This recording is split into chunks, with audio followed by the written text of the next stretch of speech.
Welcome to Wellywood Wargaming, where the grim dark never sleeps.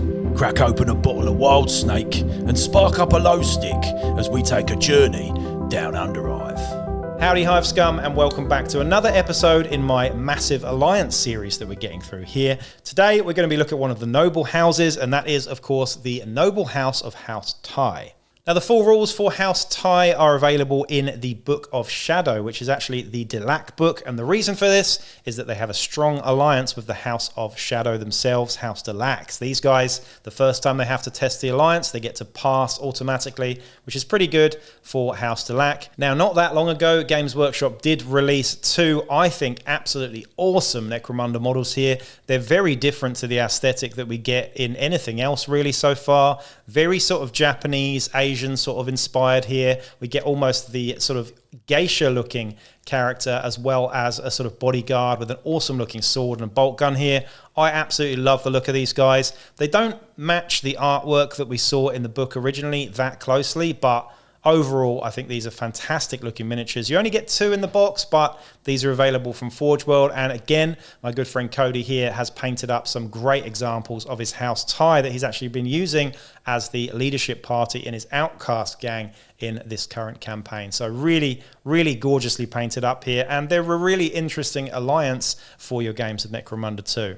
Now, like any alliance, we have benefits and we have drawbacks. Sometimes the drawbacks outweigh the benefits, sometimes the benefits outweigh the drawbacks, but really the reason why you're going to take alliances is for narrative fluff and further engagement in your games of Necromunda. These guys look really cool, so if you want to field them on your table, just field them and think about the other stuff later, if you ask me. So now for the benefits. The first benefit is noble intrigues. These are, of course, a noble house, and any gang may form an alliance with House Ty. In addition, House Ty does not care if you are law-abiding or an outlaw. So you could be either law-abiding or an outlaw. They do not care. They just want what they want from the alliance. Then they have the benefit of psychic training. While this gang is allied with House Ty, their psychers have access to training from the Psychonarium. And what this means basically is any psyker in your gang, whether they have access to unsanctioned or sanctioned weird powers, basically this fighter knows one more psychic power than normal from those available to them. So choose this power when the alliance is formed for free.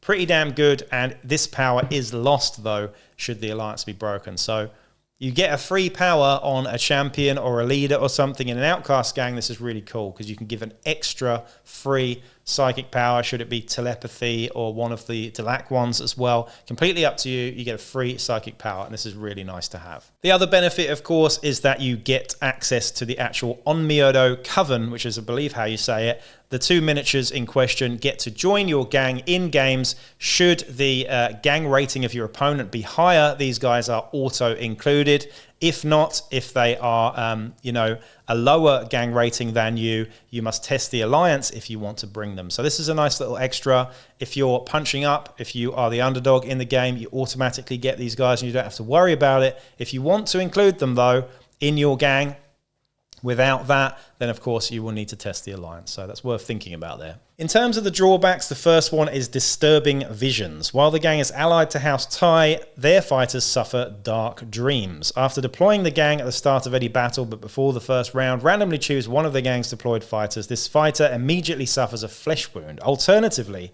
the gang may choose not to have one of its fighters suffer a flesh wound, but must test the alliance in the end of the game. The other drawback here we have is the cost of lies. During the pre-battle sequence, during the determine scenario step, if a double is rolled on the dice, ignore the listed result. Instead, the opposing gang may select the scenario. Alternatively, the gang can choose to take the rolled result instead, but must test the alliance.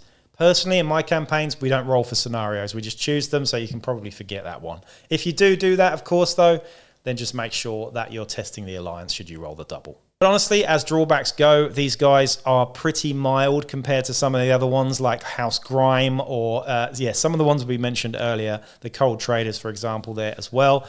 The drawbacks here are minimal, to say the least. Now for the Onmyodo Coven. We have two fighters here. One is a leader and one is a ganger type, I believe, and they get some special rules here as well. Firstly, we get a band apart. So these guys, if they get injured at all and they go out of action, they only count as out colds. And also, they have the here to help special rule too, which just means that you get these guys.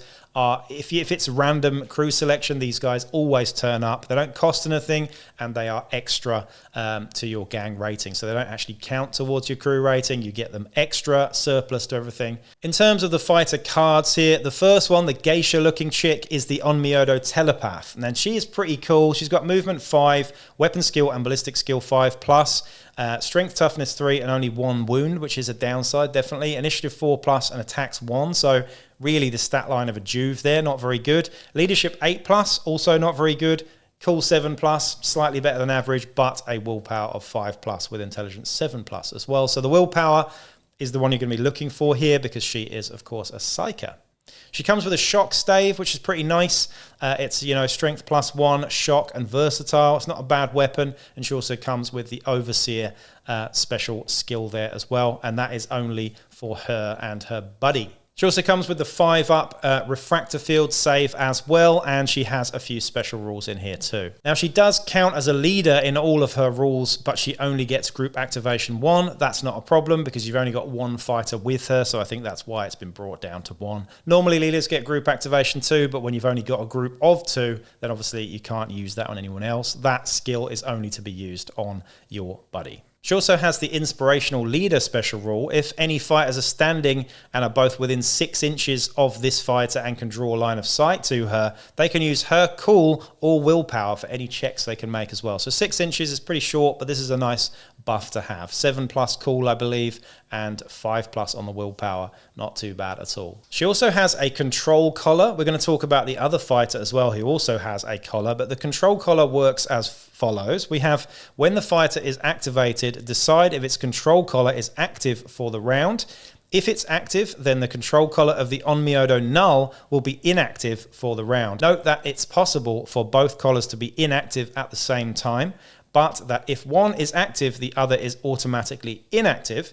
The fighter only counts as a sanctioned psyker while the collar is inactive. So if the collar is on, you are a psyker and you can use your psychic powers. If the collar is off, then you cannot. You also have the sanctioned psyker rule here. The Onmyodo Telepath is a sanctioned psyker and uses the psyker rules from the Necromunda rulebook. They may also choose 2 weird powers from the telepathy discipline as well. So telepathy, honestly, I've said this before and I'll say it again, is the strongest weird power table. There are some really, really horrific ones in there. Terrify is very good. Mind control is very good, but hallucinations really takes the cake. It's a pretty nasty skill, that one.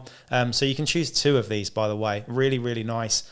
So yeah, telepathy, 2 of them makes this fighter suddenly very, very good indeed. The other fighter in this party is the Onmyodo Null. Now, this is a null. If you've read any of Dan Abnett's sort of like Eisenhorn novels or anything, then psychic nulls are, a sort of bubble of psychic abhorrence. So anyone who has any sort of psychic ability just freaks out when they're around them and can't use their psychic powers at all. Nulls are used in the Imperium to really good effect against witches and enemy psykers and stuff. They just neutralize psychic power in the vicinity. They're pretty cool, but generally speaking, most people just hate them and feel disgusted by their very presence. In this case, the Onmyodo Null's stats are movement 5, we have weapon skill and ballistic skill 4+, strength toughness 3 and only 1 wound, initiative 4 up and attacks 1 for this. So the stats of an actual hive scummer here, not great. Leadership 8+, cool 5+ though, which is great. Willpower and intelligence 7+ there as well. However, the Onmyodo Null does come with 2 really good weapons. Firstly, a bolt gun, always great to have, and a power sword, as well as the true grit skill too. So it takes the edge off having only 1 wound there a little bit as well. Mesh armor and a respirator with the control collar and psychic null special rules. Now, we went through the control collar again there, but it's a little bit confusing as to how this works. But effectively, when this fighter is activated, if its control collar is active for the round, if it's active, then the control collar of the Onmyodo Telepath will be inactive for the round. Note that it is possible for both collars to be inactive at the same time. But if one is active, the other is automatically inactive, and the fighter only counts as a psychic null when the collar is inactive. So if the collar is on, it gets rid of the nulling sort of capacity, I suppose. If the collar is off, then this is a psychic null for all the rules around being a null. Also, the Psychic Null can disrupt weird powers as well. So just as if there were a Psyker, in addition, any Psyker, friend or foe that is within 6 inches of this fighter may not manifest any psychic powers. In addition, all fighters, friend or foe, within 6 inches of this fighter suffer a -2 to making cool checks as well, which sort of represents how abhorrent these guys are to the average citizens of the Imperium. So pretty cool there. They can challenge the weird powers and try to stop them happening and stop them manifesting, as well as shut off any sort of weird powers within 6 inches, as well as adding that -2 cool as well. So pretty cool, that one. So that's pretty much House Ty in a nutshell. They are glorious, glorious models. And if you want to use these guys, you can as an alliance, but you could also use them as an outcast leader and champion, or leader and ganger. I'm not sure how it works in this case. And they're pretty decent. You know, the ability to bring a high level psyker with willpower 5+ and 2 telepathy powers, as well as giving one of your fighters in your gang an extra psychic power. This is really, really nice. Of course, the bolt gun and power sword is nice, but on a very, very average fighter indeed. These guys, I think the only real drawback to their stats and stuff is the fact that they have wounds 1. And only movement 4 and stuff, so they're not great in that way, but I think the drawbacks for this alliance aren't too harsh. They're pretty soft really, and the benefits you get for them are pretty decent, so worth considering anyway. I think these guys work very well in a psychic sort of focused gang, because you can give your extra guy that extra power and stuff. They're pretty nice, and again, the main reason why I want to take these guys is because of how they look. They just look really, really cool. And yeah, Cody's gang here is all very Japanese, sort of Nippon inspired, sci-fi, Ghost in the Shell sort of vibes you got going on here. So very, very cool anyway. So yeah, links to the Instagram there as well. Go check him out. And I will be back with another video real soon. Peace out.